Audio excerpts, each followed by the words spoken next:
Kenapa? Mengapa diperlukan penegakan hukum yang berkeadilan?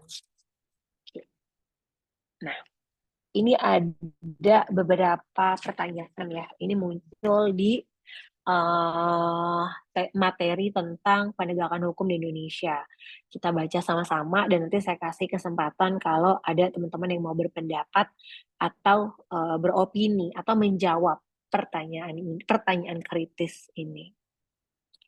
Yang pertama, mengapa banyak oknum aparatur negara, dalam hal ini berarti ASN ya, yang belum baik dan terpuji. Uh, Siapa aparat penegak hukum atau badan peradilan yang ada di Indonesia, mereka masih melakukan praktek KKN yang merugikan keuangan negara, yang dikumpulkan dari uang rakyat melalui pajak, praktek suap, perilaku premanisme, dan perilaku lain. Padahal ketika bangsa Indonesia memasuki era reformasi, masalah-masalah tersebut telah menjadi perhatian dan target bersama untuk diberantas atau dihilangkan. Kemudian nomor 2, mengapa masih terjadi konflik dan kekerasan sosial yang bernuansa SARA? Tawuran, kemudian perusakan aset negara, yang mana aset-aset tersebut dibiayai melalui pajak kita, kemudian juga pelanggaran HAM, etnosentris itu konflik kesukuan ya, terus kemudian juga siapa yang bertanggung jawab untuk menyelesaikan konflik tersebut. Nah, kemudian pertanyaan yang berikutnya, mengapa setelah Indonesia merdeka, lebih dari setengah abad masih marak terjadi kasus-kasus ketidakadilan sosial dan hukum yang belum diselesaikan dan ditangani secara tuntas? Siapa yang bertanggung jawab untuk menyelesaikan masalah konflik dan kekerasan? Nah, ini sebetulnya juga hampir sama dengan pointer yang nomor 2, ya, tentang terjadinya konflik yang ada di masyarakat dan siapa yang harus bertanggung jawab untuk menyelesaikan itu. Nomor 4, mengapa penegakan hukum di Indonesia dianggap lemah sehingga muncul sebutan bagaikan pisau yang tajam ke bawah tapi tumpul ke atas. Nah, kemudian yang terakhir, kenapa masih ada warga negara yang tidak taat pajak? Nah, ini adalah pertanyaan yang sering banget muncul ya di setiap materi perkuliahan, selalu lagi dan melulu itu kita ngebahas tentang kewajiban membayar pajak. Ini kayaknya dalam dalam modulnya disisipin dogmatisasi ya, supaya teman-teman semakin memahami betapa wajibnya kalian itu membayar pajak. Oke, teman-teman, mohon maaf nanti saya sekali-sekali mematikan video ya, karena koneksi internet saya tidak stabil. Tapi begitu dia bagus, nanti saya akan munculkan lagi. Oke, siapa yang mau mencoba menjawab? Saya berikan kesempatan. Izin Ibu, saya mau menjawab pertanyaan nomor 1. Iya, silahkan Arya. Pertanyaan nomor 1, kenapa masih banyak KKN terjadi terutama dalam perekrutan pegawai negeri sipil atau PNS ya, atau yang berhubungan dengan pemerintah. Karena simpelnya itu, sederhananya, orang Indonesia ini nggak mau ribet gitu. Kayak kan kalau di penerimaan pegawai negeri gitu kan banyak seleksinya ya, ada seleksi tes, ada wawancara, bahkan ada yang sampai pemeriksaan kesehatan fisik gitu. Nah, orang Indonesia ini kayak, aduh ngapain sih, panjang banget, kita ini mau kerja bukan mau ngapain, kok ribet banget tesnya sih gitu. Akhirnya mereka cari cara cepat gitu, kayaknya pakai orang dalam bisa nih deh, biar bisa langsung kerja gitu. Nah, sebenarnya KKN ini ada dua sisi Bu kalau menurut saya.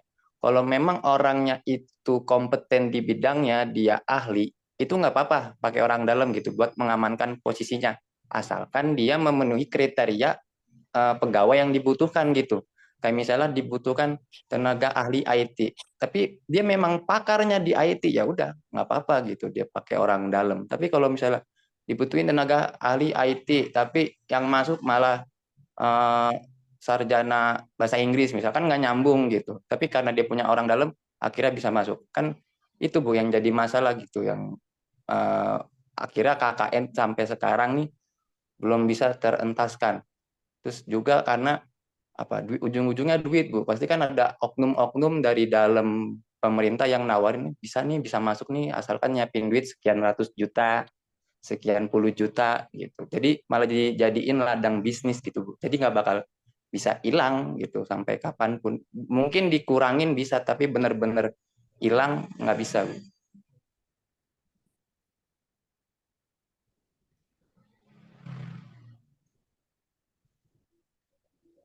Oke, iya betul banget. Jadi memang itu salah satu faktor ya, faktornya di mana apa namanya eh yang muncul kualitasnya adalah kualitas yang nyuap gitu, atau yang bukan yang nyuap ya, yang muncul ada yang nyogok. Jadi mengamankan posisinya lewat cara-cara belakang. Akhirnya ya kualitasnya seperti itu. Kalau dari awal mungkin dia nyogok, apa namanya, kita ya bisa mengatakan bahwa tidak terpuji. Nah, kemudian kalau ada opini lain dari Arya yang mengatakan tadi, tapi Bu kalau dia memang kompatibel orangnya gitu kan, kan kenapa enggak gitu kan? Malah harusnya yang seperti itu ya memang dikasih ruang. Tapi sebetulnya kalau dia kompatibel, dia sebenarnya harusnya bisa bisa apa namanya, dia kan kita bilang kalau dia kompatibel harusnya dia bisa melewati semua tahapan ujian ya. Tapi kalau sayangnya di Indonesia kadang sudah melewati tahapan ujian pun juga masih bisa tergeser ya, karena tadi karena permainan di belakang ya. Cuma makanya itu menunjukkan betapa kompleks dan complicated sekali sebetulnya persoalan penerimaan apa pegawai negeri sipil di Indonesia ya, dan itu ya masalahnya terus berlanjut sampai dengan hari ini. Oke, yang berikutnya ada yang mau menjawab? Ibu bisa menjawab untuk Ya, pertanyaan nomor 2. silahkan Juliawan. Jadi itu kan mengapa masih banyak terjadi konflik ya di kekerasan ini yang bernuansa SARA. Yang pertama itu karena ini salah satu dinamika Indonesia itu kan banyak banget perbedaan keberagamannya. Karena dari situ muncullah beberapa konflik yang biasanya kebanyakan itu ada SARA. Nah, biasanya orang-orang yang seperti dominan atau kumpulan yang banyaknya kumpulan orang itu merasa lebih superior gitu ketimbang yang minoritasnya. Nah, hal ini menimbulkan minimnya rasa toleransi antar sesama, juga kurangnya rasa hormat menghargai sesama orang lain. Terus kalau misalnya ditanya siapa saja yang bertanggung jawab menyelesaikan masalah konflik dan kekerasan ini, kalau misalnya untuk konflik SARA mungkin dari masyarakat Indonesianya juga sudah bisa ditanamkan kesadaran diri bahwa kita di Indonesia ini hidup berdampingan gitu bersama orang lain dengan yang ras agama yang berbeda-beda juga. Tapi kalau misalnya seperti udah kayak konflik di sosial sampai itu tawuran dan merusak aset negara, itu mungkin sudah ranahnya kepolisian atau aparat hukum yang sudah menindaklanjuti.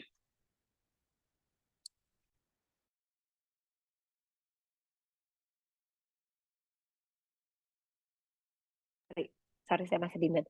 Terima kasih. Nah, yang kedua yang tadi disampaikan tentang membutuhkan adanya aparat penegak hukum. Nah, disitulah urgensi kenapa penegakan hukum yang berkeadilan itu diperlukan, karena masih terjadi konflik-konflik seperti ini di Indonesia. Tadi sudah dijelasin sama teman-teman latar belakang konfliknya seperti apa, atau kalau dalam proses suap atau sogok di proses rekrutmen PNS itu seperti apa. Nah, kemudian teman-teman juga bisa berkesimpulan pada akhirnya, nah dibutuhkanlah dalam hal ini aparat penegak hukum gitu, supaya rasa keadilan itu bisa terwujud dan bisa dirasakan oleh semua orang. Oke, untuk nomor 3 kayaknya hampir sama dengan nomor 2 ya. Nomor 4 coba, kenapa ya masih tumpul ke atas tajam ke bawah, atau tajam ke bawah tapi tumpul ke atas proses penegakan hukum di Indonesia saat ini? Ya, ada yang mau coba beropini, berpendapat?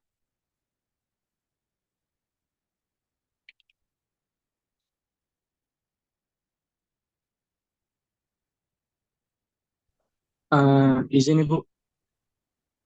Silahkan Mahato. Ya, saya ingin menjawab nomor 4. Mungkin ini pendapat dari dalam diri saya ya Bu. Kenapa hukum itu kayak terlihat seperti sebuah pisau bermata satu yang dimana tumpul ke bawah, lancip ke bawah namun tumpul ke atas, itu dikarenakan mungkin salah satu faktornya adalah budaya Indonesia yang dibilang eh, lebih hormat terhadap yang lebih tua atau lebih tinggi. Kayak misalkan kita kan kalau dari kecil hormat terhadap yang lebih tua, bla bla segala macam. Nah, mungkin itu juga dapat mempengaruhi efek seperti kayak misalkan kita tahu nih sebagai bawahan bahwa bos itu melakukan kayak misalkan tindakan korupsi segala macam, tapi kita memiliki rasa ketakutan untuk uh, melaporkan seperti itu bla bla segala macam karena mungkin takut dipecat bla bla segala macam, atau karena hal-hal yang lain yang membuat kita ketakutan, dan itu menyebabkan suatu misalkan tindakan pidana yang uh, misalkan ada pelaporan ke polisi tentang jenderal ini melakukan tindakan bla bla segala macam, sedangkan uh, pelapor pelapornya itu melapor kepada pangkat yang di bawahnya jenderal, dan sehingga yang membuat kayak sedikit ketakutan terhadap polisi tersebut untuk menindaklanjuti kasus tersebut karena tingkat pangkatnya dia lebih rendah daripada atasannya bla bla segala macam Bu. Oke, jadi sebetulnya kita balik ke faktor internal manusia ya, yang memang ketika di bawah intimidasi atau di bawah pengaruh power atau authority, biasanya dia nggak punya cukup keberanian untuk itu. Tapi sebetulnya apa namanya, itu salah satu faktor benar benar menjawab kenapa hukum kita itu cenderung apa namanya tajam ke bawah, tumpul ke atas. Itu karena tadi yang pertama benar faktor itu. Sehingga menyebabkan apa namanya orang yang punya kuasa itu seolah kebal hukum. Karena kita yang di bawah ini nggak punya power untuk bisa menangkis ketika ada apa tuduhan-tuduhan hukum atau tuntutan hukum yang ditujukan kepada kita. Kayak berbagai peristiwa teman-teman pasti pernah dengar yang masalah nenek-nenek apa nyuri singkong di kebun kemudian diadili, tapi sebaliknya pengusaha gitu kan koruptor yang triliunan kabur didiemin aja, malah sampai dia udah operasi wajah segala macem gitu kan. Dan ini di Indonesia ya terjadi gitu kan.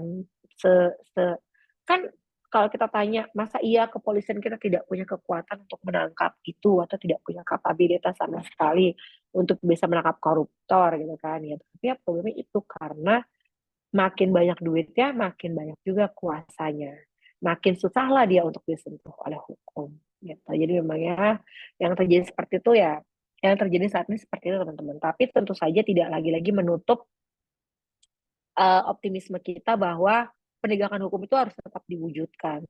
Mau kondisinya saat ini seperti hopeless ya, tapi di satu sisi masih ada beberapa hakim-hakim atau jaksa-jaksa jujur yang kadang kita lihat gitu kan ada di media yang berusaha untuk tetap konsisten dalam apa namanya sumpah-sumpah jabatannya dia, sehingga dia berusaha untuk mungkin adil dalam menghakimi atau mengadili kasus-kasus yang sedang ia tangani. Nah, yang terakhir lah ya soal bayar pajak nih. Yang dari perempuan, mana ladies? Ibu izin menjawab. Silahkan. Ibu, saya Nadira, izin Oke, Nadira. ingin menyampaikan argumen saya mengapa masih saja terdapat warga negara yang tidak patuh akan kewajiban sebagai wajib pajak. Nah, menurut saya itu karena salah satu faktornya tidak terjadinya pemerataan pembangunan, Ibu. Jadi kayak warga yang bukan di kota atau di desa itu kayak hanya jalan juga yang belum diaspal atau apa-apa. Jadi mereka kayak nggak menyadari akan fungsinya membayar pajak tersebut. Jadi kayak ya udah, ini saya nggak dapat hasil, tapi kayak kok saya harus bayar pajaknya, seperti itu.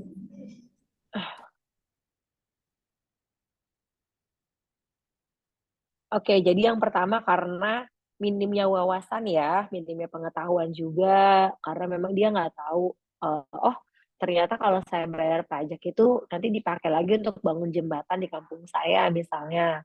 Atau kalau saya bayar pajak itu nanti dipakai untuk dikembali lagi ke saya lewat bansos. Jadi sebenarnya bansos itu sebenarnya dari uang kita juga, misalnya gitu. Nah itu yang pertama. Nah yang kedua juga bisa yang dulu justru sebaliknya paham dan ngerti, tapi dia tidak mau melakukan itu. Bahkan ada gerakan menolak membayar pajak karena apa? Karena terlalu banyak penyelewengan-penyelewengan yang dilakukan terhadap pajak kita, sehingga itu memunculkan kemarahan dan apatisme dan muncullah gerakan-gerakan ini. Yang bertanggung jawab siapa saja gitu kan? Tentu saja selain diri sendiri. Kalau kasusnya pada kasus tidak bayar pajak, tapi juga kemudian pemerintah itu sendiri karena secara jelas kita bisa lihat bahwa pemerintah dalam hal ini masih memiliki banyak kekurangan dalam pengelolaan pajak. Salah satunya misalnya dengan banyak terjadinya korupsi gitu sehingga kita menyadari bahwa oh itu kan uang kita tapi nggak dipakai untuk kita malah dikorupsi sama mereka dan golongannya. Akhirnya ya muncullah gerakan-gerakan yang anti pada bayar pajak tersebut.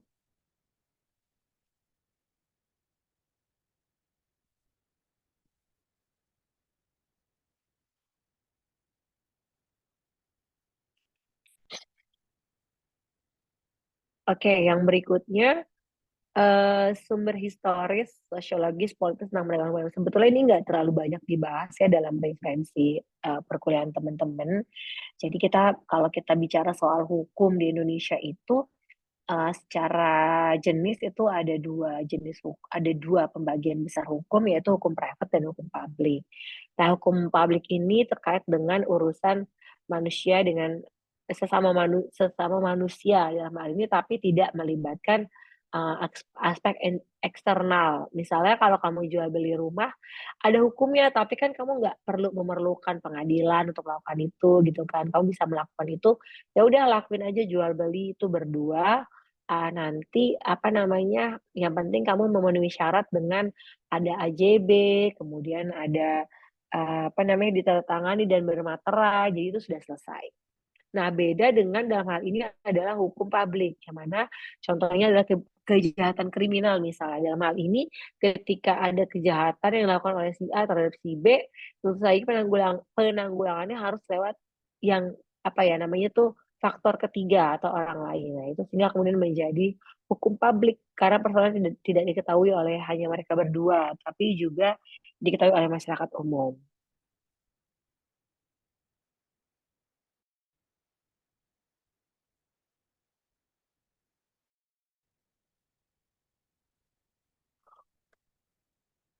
Kemudian lembaga penegakan hukum Indonesia terdiri atas kepolisian, kejaksaan, dan kehakiman. Nah, kepolisian di sini ialah alat aparat penegak hukum yang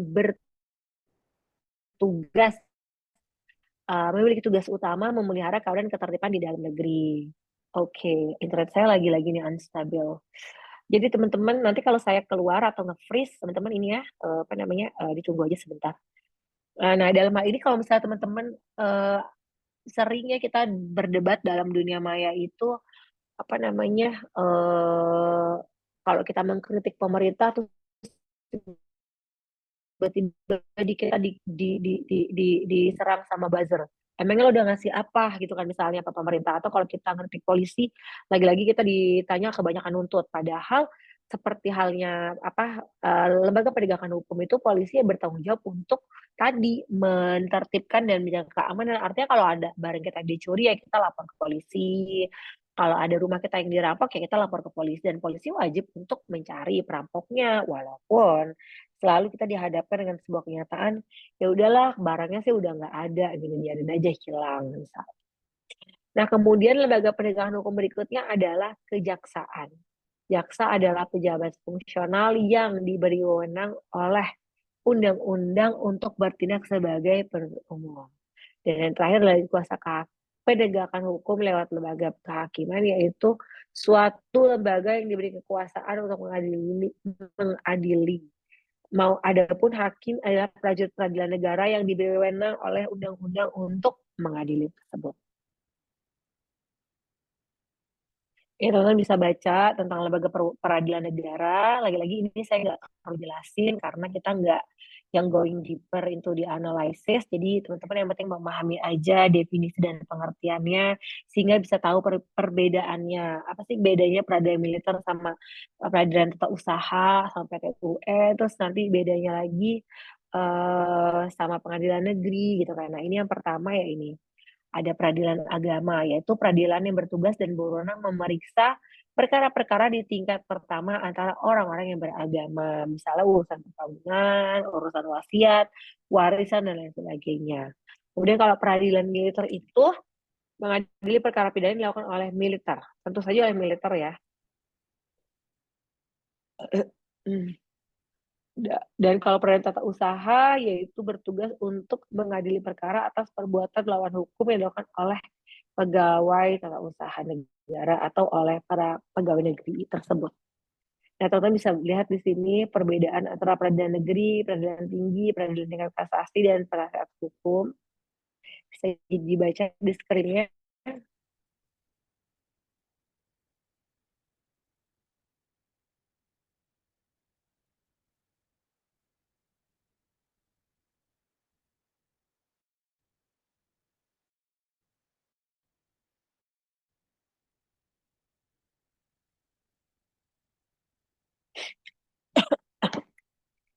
Oke, teman-teman. Kemudian setelah tadi, saya suka geser, oke. Nah, kemudian di peradilan umum itu ada peradilan negeri. Teman-teman kalau sering nonton film gitu kan, perkara-perkara diputus di pengadilan, tiba-tiba ada yang bilang, oh naik banding ya ke pengadilan tinggi, terus tiba-tiba, oh naik banding lagi ke tingkat kasasi. Nah, itu memang ada perbedaannya kalau dari segi ilmu hukum. Nah, di mana kalau pengadilan negeri itu adalah pengadilan tingkat pertama dalam penyelesaian perkara hukum. Nah, kalau naik banding ini itu ada di pengadilan tinggi karena pengadilan banding yang mengadili lagi pada tingkat kedua atau tingkat banding itu. Nah, kemudian yang ketiga itu ada lagi pengadilan tingkat kasasi, yaitu di Mahkamah Agung. Nah, di sini dijelaskan dianggap belum memenuhi rasa keadilan dan kebenaran oleh oleh salah satu pihak. Nah, kemudian yang terakhir adalah penasihat hukum, tentu saja orang yang memenuhi syarat yang ditentukan oleh atau berdasarkan hukum undang-undang untuk memberi bantuan kepada kliennya. Nah, kira-kira sampai di sini ada pertanyaan nggak dari teman-teman?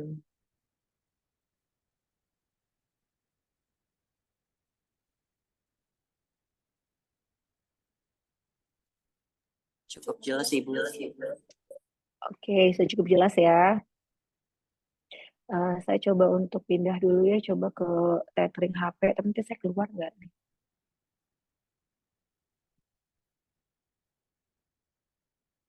Oke.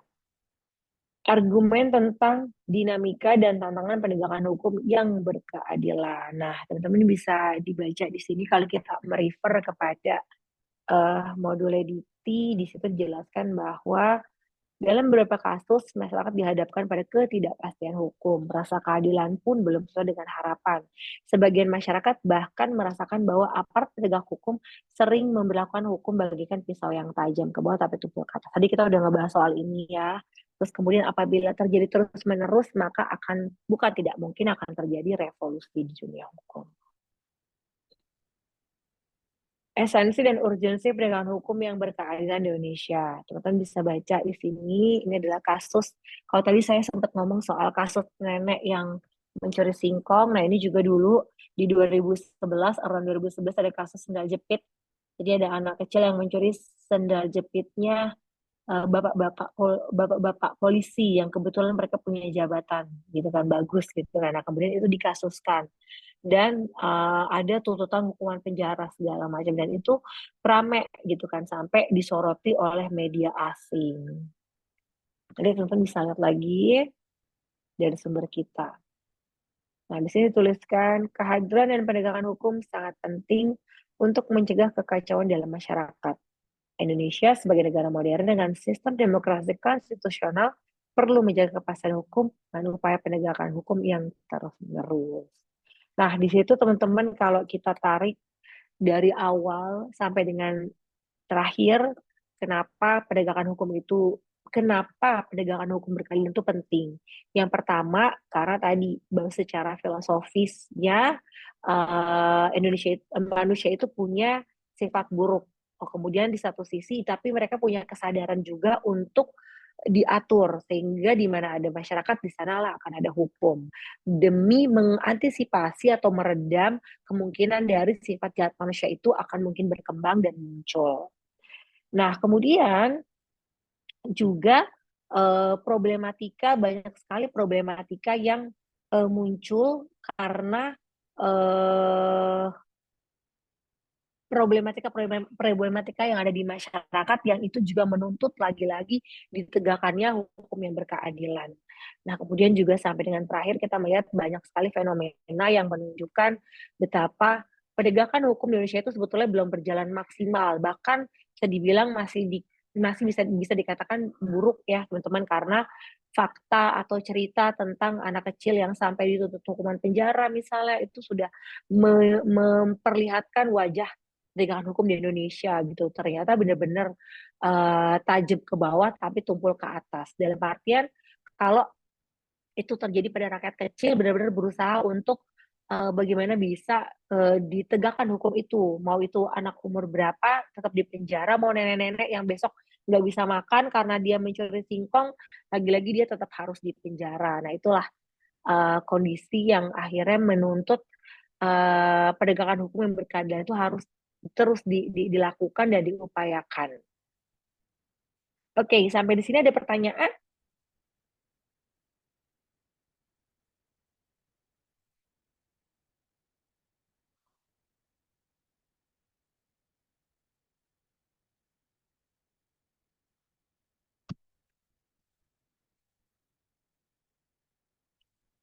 Nggak ada ya teman-teman. Jadi sebetulnya teman-teman bisa lihat kalau dari apa yang kita pelajari itu udah jelas banget bahwasanya urgensi hukum itu ada, bahwa penegakan hukum berkeadilan itu perlu terus dilakukan. Nah, inilah yang diharapkan dari pembelajaran mata kuliah ini, bahwasanya teman-teman menyadari bahwa mengenal Indonesia itu juga harus mengenal bagaimana penegakan hukum berlangsung di Indonesia. Juga mengenal kenapa urgensi itu ada terkait dengan upaya untuk menegakkan hukum yang adil. Karena ada banyak faktor di beberapa negara penegakan hukum itu dilakukan, tapi pertanyaannya kemudian adalah apakah itu adil dan merata dilakukan sesuai dengan bentukan atau kondisi masyarakat di negara tersebut. Oke. Apakah ada pertanyaan? Sebetulnya ini bonus ya, karena materi pembelajarannya nggak terlalu banyak, jadi kita bisa selesaikan dengan cepat. Pertanyaannya juga selain materi kuliah juga boleh kalau masih ada pertanyaan terkait dengan tugas kelompok, silakan.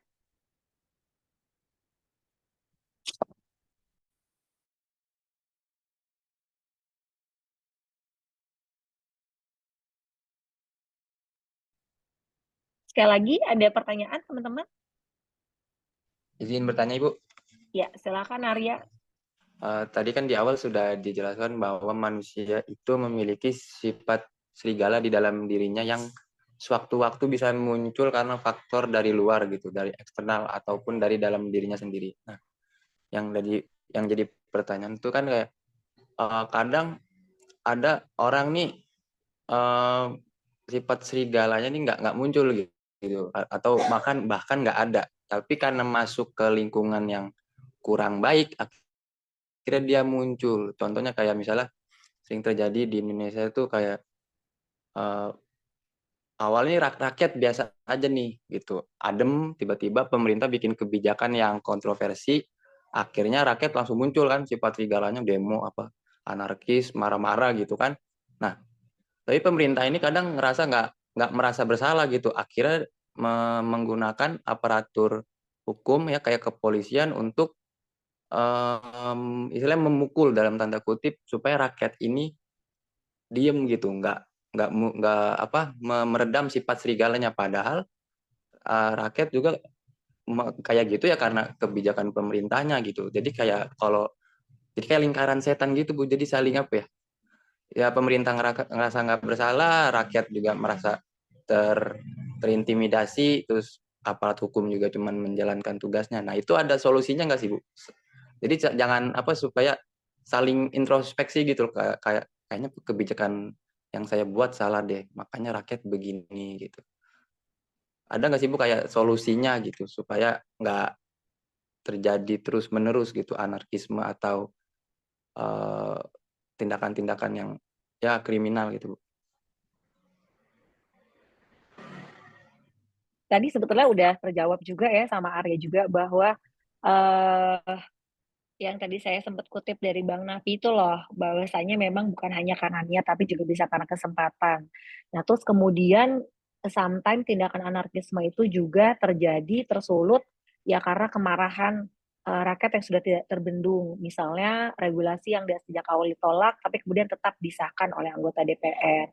Makanya saya dulu selalu mengingatkan ke teman-teman, kalau kita bicara solusi, dan itu selalu dimulai dari kita, saya selalu bilang bahwa itu dimulai dari proses pemilu. Misalnya ketika teman-teman ingin memilih anggota dewan yang nantinya akan mewakili kepentingan kita di Senayan.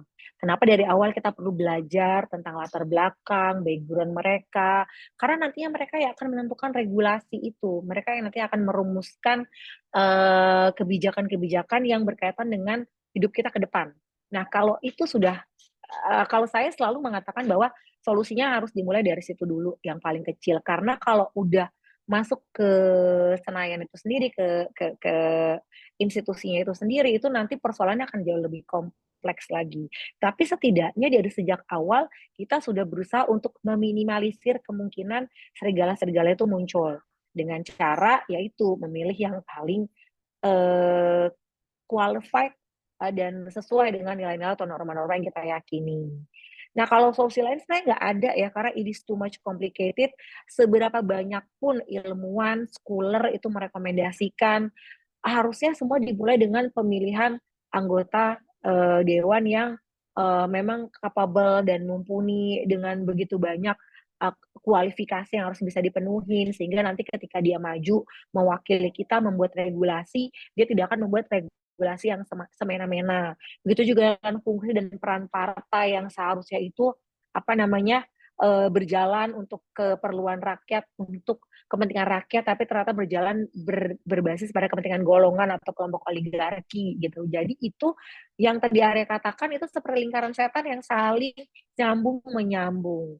Nah, bagaimana cara memotongnya? Tadi kita bisa mulai dengan melahirkan anggota DPR yang kapabel. Walaupun kadang saya sendiri tuh punya banyak teman yang dari zaman aktivis, mereka itu idealis gitu kan, kemudian bicara soal kepentingan rakyat segala macam, tapi ketika mereka masuk ke dalam partai, ya udah gitu kan, idealisme itu kemudian goyah. Akhirnya mereka yang ngedengerin apa yang menjadi kebijakannya partai, meskipun itu kadang berbenturan dengan rakyat gitu kan. Itu pun akhirnya terjadi gitu kan. Itu sudah menjadi bagian yang tidak bisa terpisahkan dari siklus lingkaran setan itu. Tapi ada satu hal juga yang ingin saya garis bawahi dari pernyataan Arya tadi, itu benar banget bahwa ketika terjadinya demonstrasi itu biasanya kenapa bisa rakyat atau pendemo itu sampai tersulut, misalnya sampai melakukan pengerusakan atau tindakan anarkisme, itu ya biasanya memang kondisinya itu ya tadi disebabkan oleh uh, tekanan kondisi sosial politik yang terlalu membebani, kemudian ada aspek psikologis yang juga tidak bisa dibendung, akhirnya serigalanya itu bisa keluar. Nah, makanya kalau dalam teori ilmu politik aja ya, kalau kita bicara tentang konsep demokrasi dan kemudian perwujudannya adalah melalui demonstrasi, itu biasanya aksi seperti pembakaran ban, kemudian apa namanya, deklarasi menggunakan pengeras suara, itu sebenarnya semuanya dibenarkan dan itu perlu dilakukan supaya bisa menarik perhatian. Jadi demonstrasinya itu bisa berjalan dengan efektif, tidak hanya, apa namanya, didengar oleh yang ada di situ aja, tapi bisa menarik perhatian pers, kemudian juga bisa menggerakkan hati anggota dewan yang mungkin nggak mau keluar dari gedung Senayan, itu biasanya lazim tuh dilakukan dan itu ada teori-teori politiknya ketika kita bicara tentang bagaimana melakukan demonstrasi yang efektif misalnya dalam konteks, berdemokrasi, termasuk tadi itu, apa, mencari perhatian publik dengan cara, menggunakan pengeras suara, kemudian apa namanya, massa yang bergerak, massa yang bergerak itu juga ada dalam satu, model strategi. Jadi kalau cuma berdemo dari satu wilayah itu biasanya tingkat interesting, menarik ketertarikan publik itu minim. Tapi kalau demonya itu bergerak misalnya dari Monas, kemudian menuju ke Istana Merdeka, ataupun dari Istana Merdeka menuju ke Senayan, nah itu juga biasanya bisa jauh lebih efektif karena bisa menarik lebih banyak perhatian publik gitu. Itu juga ada tuh teori-teorinya kalau teman-teman lebih jauh mempelajari tentang demonstrasi dalam konteks berdemokrasi. Gimana Arya? Sudah cukup jelas sih Bu, tapi ada satu pertanyaan karena waktu Presiden Gus Dur itu menjabat ada wacana ingin ngebubarin DPR Bu. Itu gimana Bu? Apakah dengan bubaran DPR akan menjadi lebih baik atau malah makin hancur Bu? Sebenarnya itu tuh sarkas ya, kalau zaman sekarang orang tuh bilangnya sarkas. Itu sarkasnya Gus Dur gitu, bahwasanya DPR nih dibubarkan aja nih karena, apa namanya, begitu banyak, eee polemik, yang terjadi saat itu, khususnya terkait dengan kepemimpinan Gus Dur itu sendiri gitu kan. Jadi ya, itu sebenarnya sarkas. Kalau kita sering ngomong, "DPR bubarin aja DPR bubarin aja." Nantinya kalau DPR pun tidak ada, ya tidak ada bentuk, sistem sistem pemerintahan pun sebenarnya jadi pincang. Karena pola representasi politik dalam sebuah negara demokrasi itu ya lewat lembaga parlemen itu, lewat lembaga perwakilan rakyat. Tidak ada lagi yang lain gitu. Karena apa? Karena secara teori trias politika itu dibangun dari kekuasaan legislasi, kemudian kekuasaan eksekutif dan kekuasaan yudikatif atau kekuasaan hukum. Oleh karena itu tiga-tiganya harus ada. Mereka adalah pilar sebuah negara demokrasi. Kalau itu tidak terwujud, artinya salah satu pilarnya pincang, salah satu pilar yang nggak ada, berarti bangunannya akan tidak kokoh gitu atau akan miring misalnya bangunannya sehingga demokrasinya tidak akan terwujud.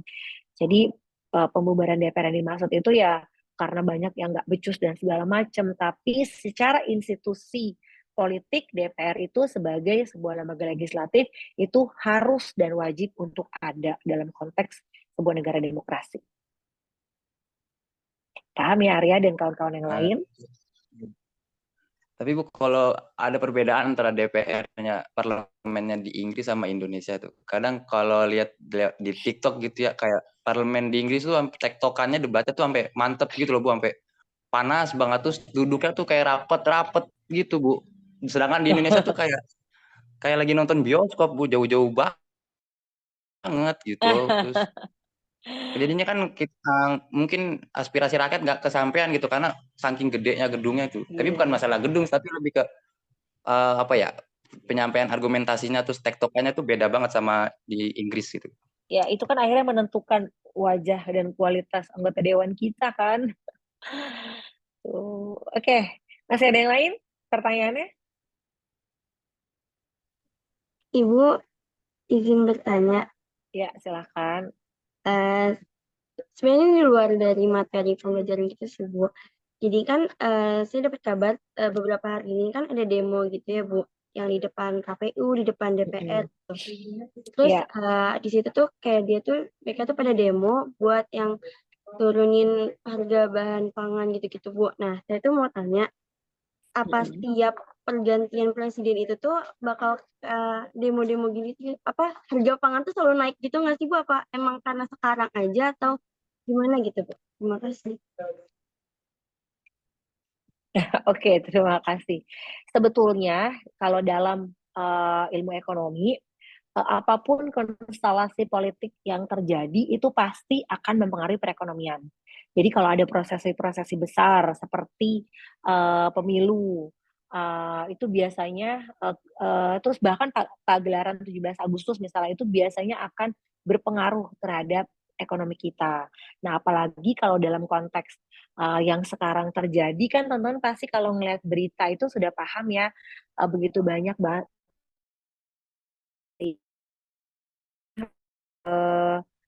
komoditas beras itu bahan pangan itu menjadi minim, kita menjadi kekurangan sehingga hukum ekonominya kalau barangnya tidak tersedia harganya menjadi naik. Nah, oleh karena itu muncullah tuntutan-tuntutan demonstrasi, turunkan harga barang, kemudian sediakan pangan yang cukup, apalagi ini sekarang mau lebaran dan lain sebagainya. Jadi itu sudah pasti akan selalu berkaitan dan berhubungan. Karena dalam konteks hukum ekonomi itu mereka pasti tren di ekonomi itu pasti dipengaruhi oleh konstelasi politik yang terjadi. Itu akan selalu saling berhubungan.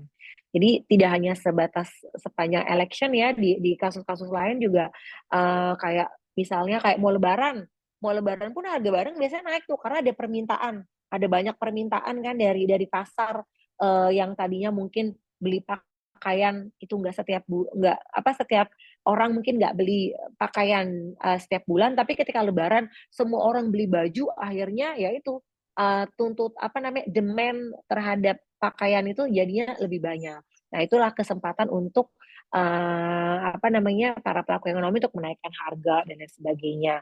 Walaupun katanya ada diskon segala macam, tapi hukum ekonomi memang seperti itu. Dia akan selalu dipengaruhi oleh situasi, kondisi nasional, sosial, kemudian politik yang terjadi pada saat itu.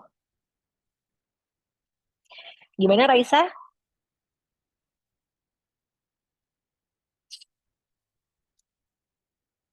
Sudah cukup jelas Raisa?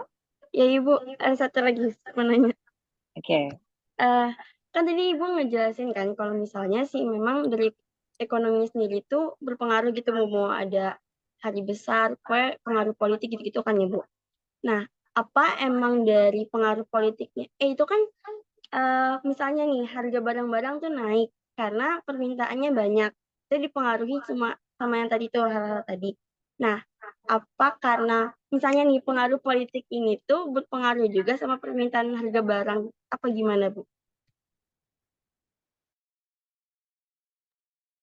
Iya, betul. Kalau hukum ekonomi memang seperti itu.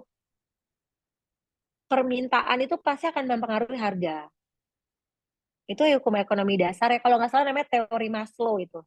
Bahwasanya semakin tinggi permintaan maka akan semakin tinggi harga karena ya itu permainan pasar. Kalau nggak salah namanya itu teori Maslow hukum permintaan. Sorry ya, saya mati lagi ya karena barusan saya nge-freeze. Oke. Sekarang suara saya udah terdengar lagi belum Raisa? Sudah Ibu.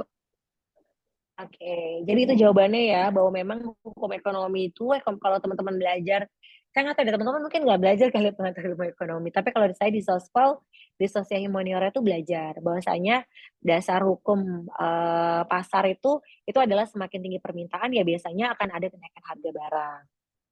Sama dengan semakin banyak uang beredar itu biasanya juga semakin inflasi kan ya, semakin banyak uang yang beredar juga semakin jarang yang barang itu beredar di lapangan. Nah sebaliknya semakin banyak barang yang beredar semakin murah juga harga di lapangan. Semakin turun juga harga di pasar. Paham Raisa? Paham Ibu, terima kasih. Nah, nanti teman-teman bisa searching ya, itu menarik loh hukum teori Maslow itu, hukum permintaan atau soal teori pasar itu tentang demand supply. Oke, masih ada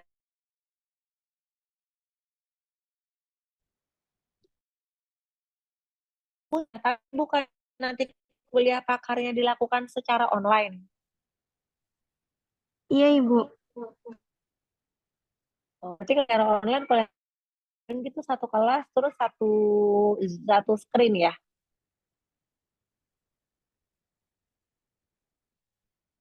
Saya pikir karena ada kuliah pakar, jadi kalian dari rumah masing-masing karena kuliahnya by Zoom. Baik, terima kasih. Kalau sudah Ibu izin SS dulu.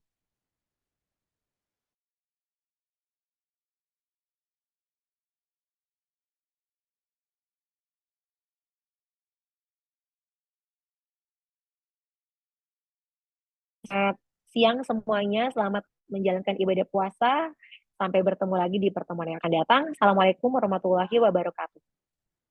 Waalaikumsalam Waalaikumsalam warahmatullahi wabarakatuh. Terima kasih. Ibu izin screenshot. Semuanya.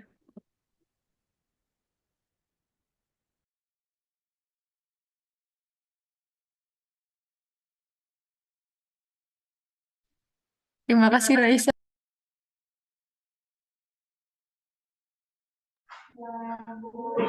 On game. Assalamualaikum Ibu. Raisa. SS anjir. Udah.